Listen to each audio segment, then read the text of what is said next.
Okay, so good morning, everyone. For today, we're going to have a discussion about preparation and tips for writing publishable research article. In preparation for writing publishable research article, we must of course understand the requirements of the said journals. No? Let's say, for example, there are certain journals that just more focus on human resource. There are some journals related to marketing and so on. So they have their own, but majority, of course, we are required to prepare an MRAD format and at the same time following the APA style, no, and when it comes to referencing most commonly, no, the journals, no, required first, no, to undergo the referee, no, and some other procedures, no, before we publish our articles. And to give us more details about the topic, let us all welcome our presenter. Go ahead. Good morning, Sir Marmelo. Good morning, classmates. So I'm representing Chapter 19, Preparation and Tips for Writing Publishable Research Article. So next.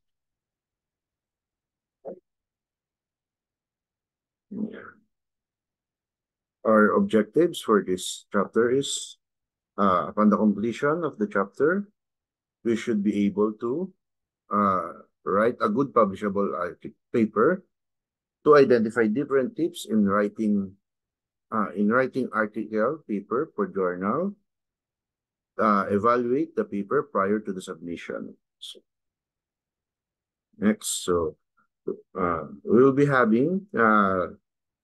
discussing the tips from the article, how to prepare a manuscript for international journals. So first, of the tips from our from the manuscript is think about what you want to publish, or why you want to publish your work, and whether it's publishable. So these are the guide questions for this tip. So first, have I done something new and interesting? Second is there any challenging in my work? Third is my work related directly to a current hot topic? And fourth is, have I provided solutions to some difficult problems? So bakit ba ito yung mga first na kailangan natin consider? So first is syempre kaya ito yun is para have I done something new and interesting, para alam natin kung babasahin siya or makakakuha ba siya ng audience, or magiging ano ba, makakuha ba siya ng pansin dun sa ating pagpapasahan na journal. So is there anything challenging in my work? Kumbaga, may challenge ba siya na current norms? Meron ba siyang mga trends na sinusundan? So yun yung number one. Think about why you want to publish your work. So kung lahat ito is yes, so you should go and publish it. So kung hindi naman, kung meron ka ritong isa na no, instead of publishing it for an international journal, pwede ka as suggested is, by the book, is dapat to a local paper lang, or to a small impact na mga journals lang yung publish natin, kung sakaling meron kang no dito sa apat. Other ways to evaluate. Next. Yeah. Other ways is evaluate your paper to comply with the following questions, such as does this paper contain sufficient new material? Kumbaga, nagsulat ba tayo with may mga bago ba? Kaya tayo nagsulat ng ating journal or ng ating research? May bago ba tayong findings? Or may bago bang trend? Or bago ba yung ating material? So, is the topic within the scope of the journal? So, yung topic ba is nandun ba sa within the scope, or within the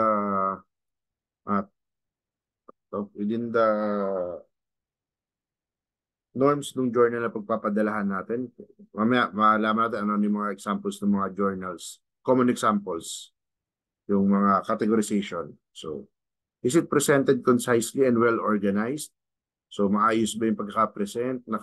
For example, yung ating mga research, mga business plan na ginagawa ngayon. So, concise ba siya and well organized? Nakasunod-sunod ba siya? Is it following the IMRAD? So, mamaya, discuss natin yung IMRAD later on. Nabanggit din ni Sir Marmelo kanina. So, are the methods and experiments presented in the way that they can be replicated again? Yun. Ito, kung yung mga methods ba na ginamit natin is pwede ba siyang ulit-ulitin or pwede ba siyang magawa rin ng iba to verify yung ating to verify or to check yung validity ng ating journal. So, are the results presented adequately?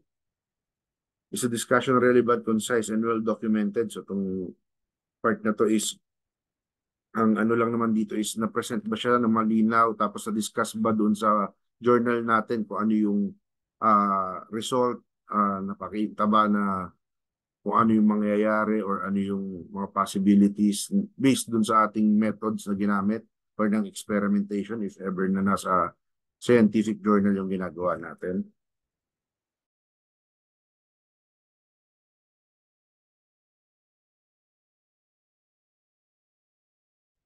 Next. Yun. Tagal sa akin. Are the conclusions supported by the present? Are the conclusions supported by the data presented? So, sorry, nagkaroon ng typo. So, are the conclusions supported by the data presented? So, based dito, kunyari, yung sa ating business plan, yung mga conclusions ba na ginawa natin, isa natin binis. So, mostly, nag-conduct tayo ng survey dun, di ba? Sa business plan na ginagawa natin for the other subject. So, dun ba, yung conclusion ba natin ng mga ginawa natin is supported po ng data na pinresent din natin with the same research. Is the language acceptable? So, yung language ba is acceptable dun sa journal na ginagawa natin? Most journals kasi meron sila mga guides na makikita rin natin later on. Are the figures and tables adequate and well-designed? Are there information duplicated? Are there too many? So, tulad nga nung kanina nabanggit, dapat ano siya, concise and well-organized. So, kung may mga tables tayong ipipresent, meron tayong mga other info. So, dapat ano lang siya, hindi siya sobrang dami. Based on this tip, dapat concise, well-organized na kung ano lang talaga yung kailangan, kung ano yung readable, ano yung mabilis maintindihan ng ating mga readers as well as ng editor na pagdaraanan or pagpapasahan ng ating journal na ginagawa or ng ating research work. Are all references cited in the text included in the reference list? So, mamaya ito malalaman natin ito. Bakit kailangan lahat ng references natin is cited and included in the reference list? So, may isang tip dito na dedicated for that. So next, after all, nung number 1 na yun, na mga guidelines, you should decide on what type of article or paper to write. First is full articles or original articles. So these articles are the most important papers. Often, they are substantial, completed pieces of research that are of significance as original research. So ito yung mga kumbaga mga breakthrough research most of the time. So scientific research, yung mga example nito, yung mga may nakuhang cure for a certain disease. For example, nagkaroon ng cure for cancer, na may mag-publish about it, na kung sino man yung nagkaroon ng breakthrough with it, with the cure. Then there is, kung may mga research paper tayong ginagawa, which is original, na kumbaga tayo yung nakaisip ng idea or ng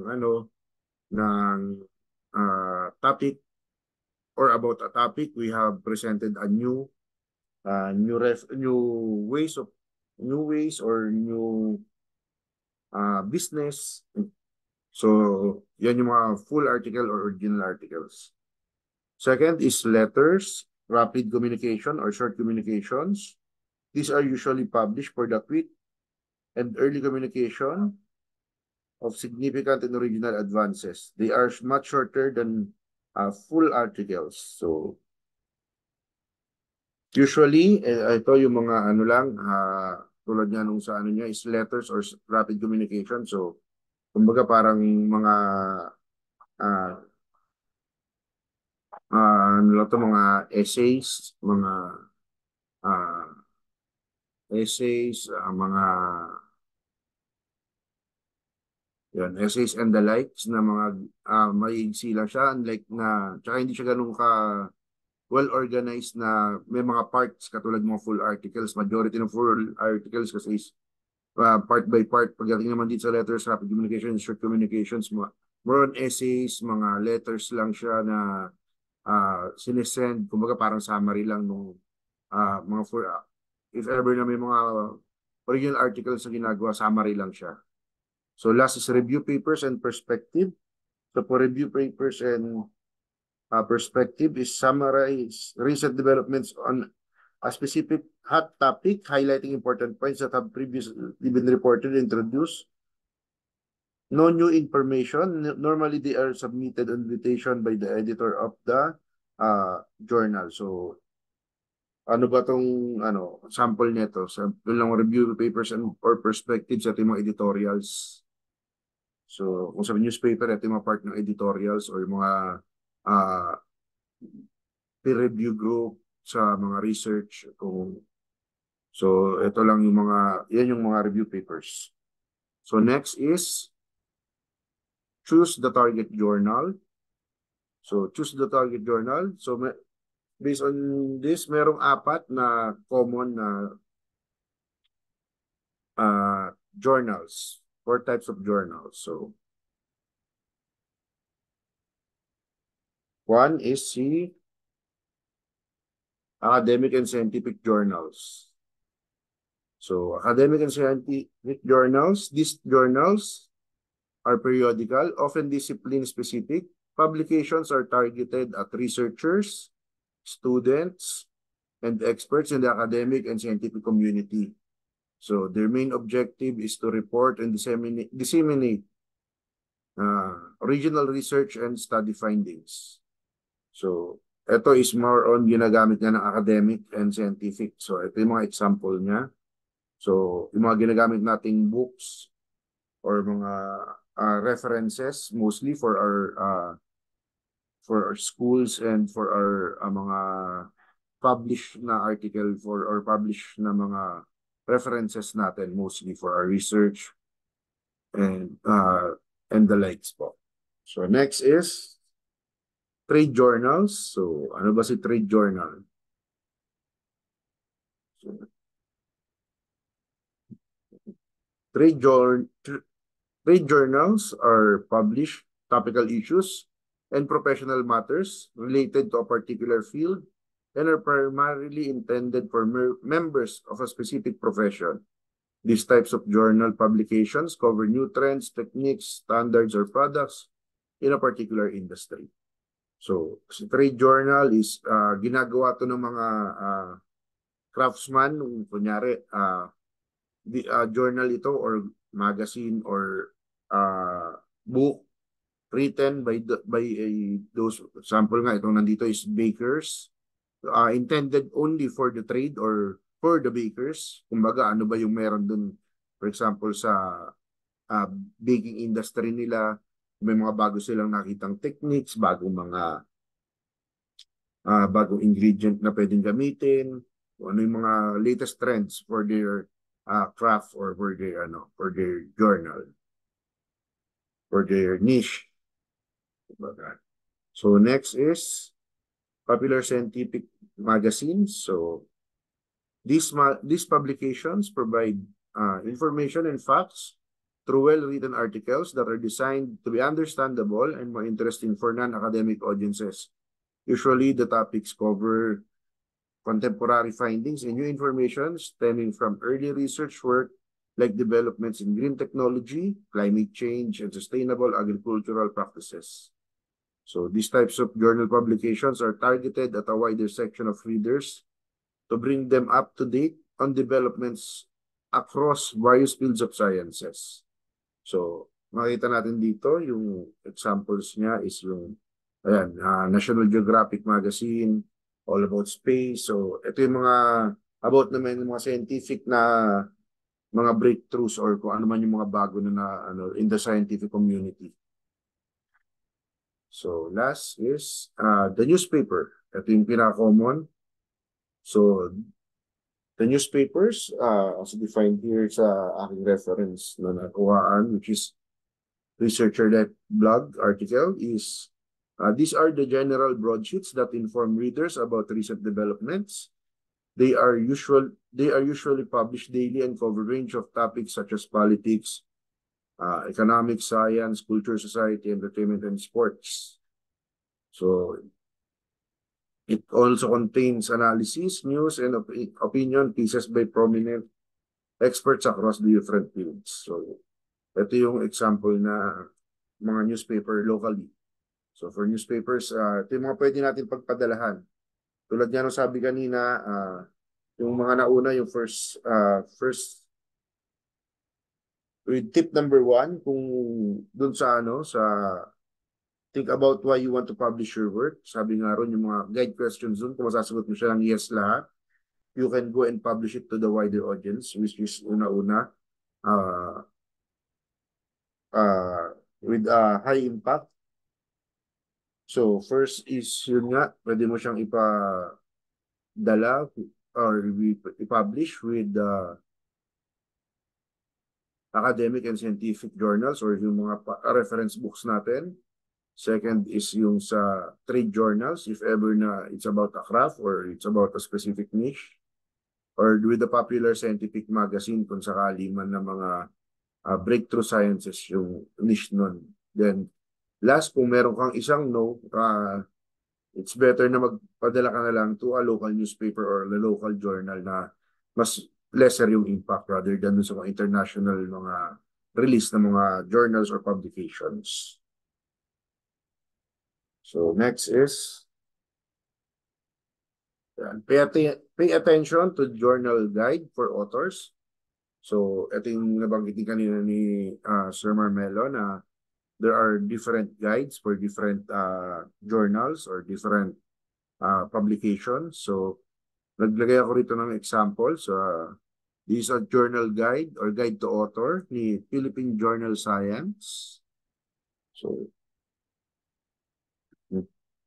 So ano bang meron with the guide for authors generally, according to our book?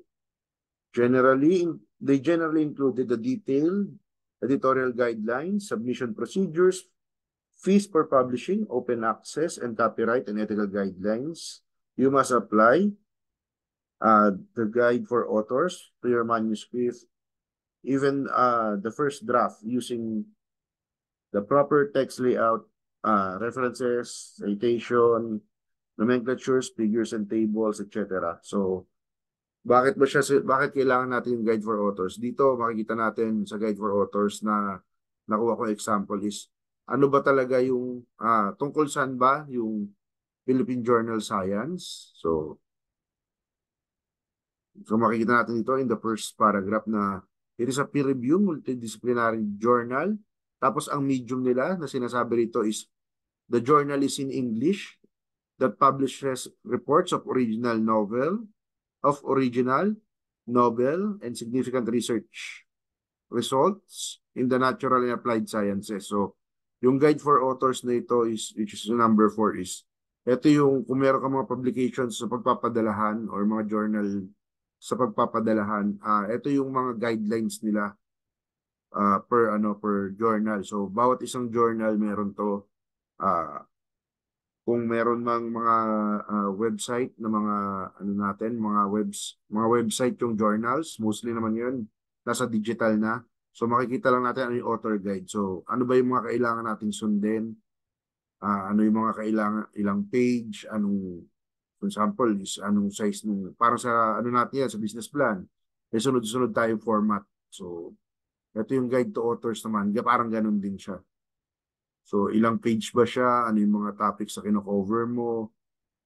Anong medium mo?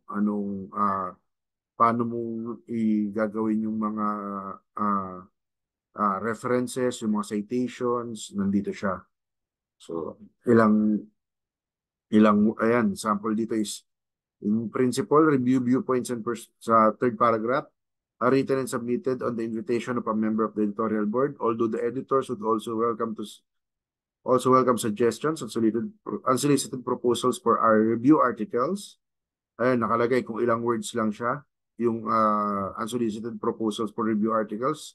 Dapat daw 500 to 1,000 words along. Lang yung send na mga articles. Nandito siya sa may baba. So, should be sent to editor-in-chief for evaluation and approval to proceed. So, yun. Tulad nga ng sabi ko kanina, itong guide to journal, it varies from journal to journal or from paper to paper or from one publication to the other. So, bawat isa may kanya-kanya silang mga guides or mga kailangan sundin natin if ever we want to publish on a specific journal. So, next is pay attention to the structure of the paper. So, according to our book, generally, more journals have new types of structure for their articles, but in general, ito yung kanyang structure. So, first, dapat meron siyang section that enables indexing, searching the topics, making the paper informative, attractive, and effective. It consists of the title, the author's affiliation. So, ano ba yung background ni author? The abstract and the keywords. So, ito yung first. So, itong part na to is yung most of the time makita natin dito. Mas mamaya yan eh. So, this is mostly kung sa parts nung ating mga ginagawa, title of the article, abstract, introduction or background, kung ano yung meron sa article. Then, ano yung literature review. So, next is, next section is the section that includes the main text, which is usually divided into introduction, methods, results, discussion, and conclusion. So, ito naman yung kanina, ang mga parang more on about the author, about the book lang, or table of contents lang yung umpisa niya. Ito na yung meat o yung laman ng mismong article or ng ating research paper, if ever, na nandyan na lahat. So tulad yan ng sabi kanina, andito na, makikita nyo na rito yung IMRAD. So, ito na siya, yung introduction. Ito na siya, introduction, methods, results, and discussions. Ano yung IMRAD, which is, mamaya, ano pa natin siya, i-discuss pa natin siya further. So, introduction, methods, results, and discussions. Ito na si IMRAD. And so, dito may kasama siya conclusion. So, next is a section that includes acknowledgement, references, and supplementary materials for annexes. So, ito na yung next natin, last part most of the time. So, ano ko ba ito?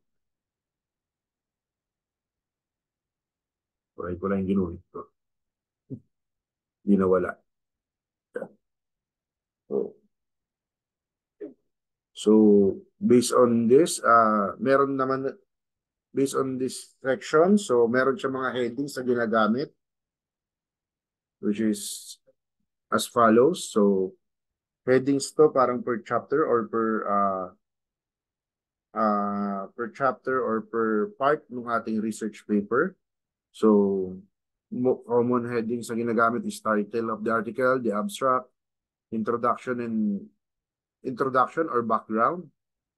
So, literature review, methods and materials, results. So, ito naman is, we're all familiar with this since gumagawa tayo ngayon ng mga research natin. So, title of the article, tungkol saan siya. Abstract is ano ba yung makikita sa kanya. Introduction and background, bakit mo siya ginagawa, ano yung kumbaga mostly is about background of the authors, background na introduction sa kung ano man yung research paper na sinusulat mo. Then literature review, these are mostly yung mga ano yung mga references na ginamit natin or ano yung mga industry analysis na ginamit natin for the literature review. So, yung methods and materials, ano yung ginamit nating medium kung para magamit para mag-conclude tayo with our results and kumbaga nag-experiment ka ba, survey ka ba or the likes or kung ano man yung ginamit mong methods or based on published na ba to na mga articles na ginamit mo. So that's for methods and materials. So results is ito naman kung ano yung naging resulta lang nung based on your methods and materials na kinandak mo kung nag-experiment ka. So dito yung part na i-discuss mo ano yung naging result or observation mo with the experiment. So discussions and conclusions, ito naman yung part kung saan ipapresent mo na ano yung conclusion mo based dun sa problem na pinresent mo nung umpisa or nung kung ano man yung topic mo versus dun sa results na nakuha mo. So references, these are the citations nga tulad ng sinabi ko kanina. So mamaya ano natin to sa number 6, touch pa natin, you see, number 6, which is the last one, is touch pa natin yung references. Bakit importante si references? Then, next is tables and figures. So, kumbaga, summary of the tables and figures natin dito. Dapat meron din siya. Kumbaga, kung may mga hiniraman tayo ng tables and figures, may mga pinopya tayo ng mga numbers or may mga references tayo, dyan, nandun dapat siya. Then, add appendices and other supplementary materials, katulad ng makikita natin sa book natin sa research. Meron yung sa likod kung ano yung mga appendices niya, yung mga materials sa pinaggamitan, mga ginamit dito. So, next is the last one. IMRAD pala muna. Yung IMRAD natin is, ito yung binanggit ko na kanina, introduction. Sabi nga is most article, mag-follow siya ng IMRAD format or most ng mga research or mga papers na ginagawa. So introduction, so what did your others do and why did you do it? So yun lang naman yung kailangan mong ilagay sa introduction. So ano ba meron? Parang dun sa business plan na ginagawa natin ngayon, yung introduction. So ano ba yung reason behind kung bakit mo siya napili yung business plan na yon or bakit mo siya ginagawa. So nandito rin yung part na yung about most of the time is about sa authors. So ini-introduce mo rin bukod dun sa article na ginawa mo is ini-introduce din si author na ano yung background niya. So method, so yung sabi ko kanina, how did you do it? Kung paano mo ginawa yun?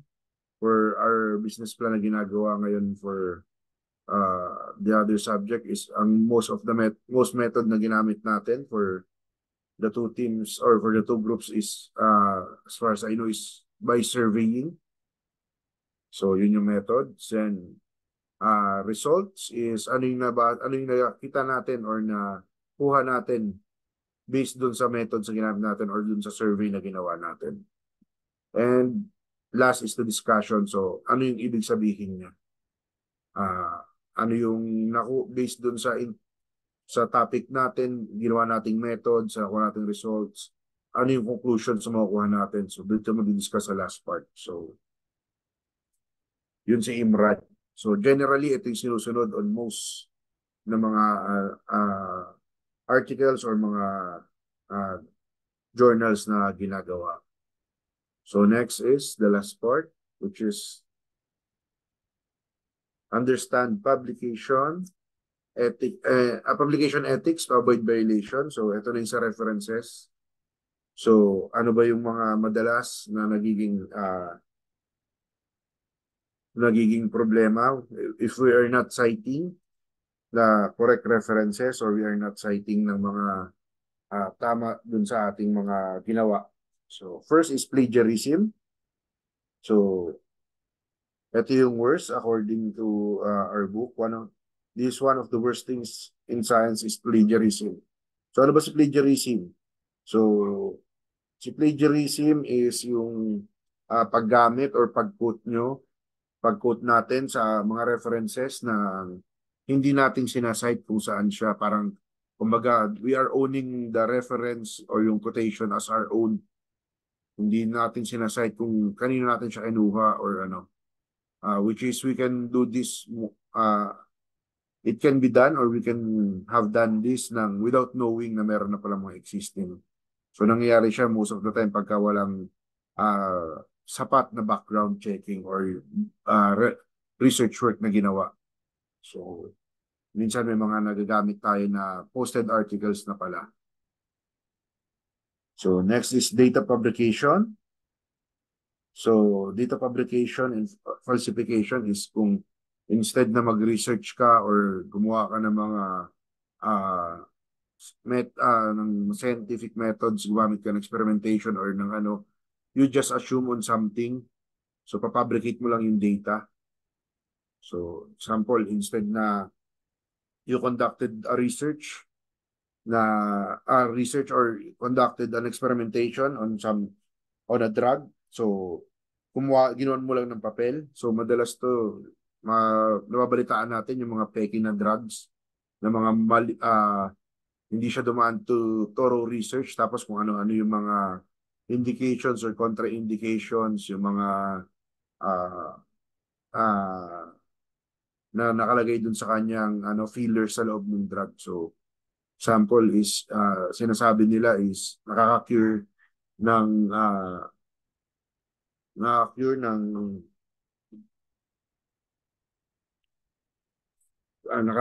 kung ano mang sakit yung isang specific na drug, which is nangyayari dati. So nag-falsify sila. So kaya ngayon kung mapansin nyo, for example, yung mga TV ads natin nakalagay no approved therapeutic claim.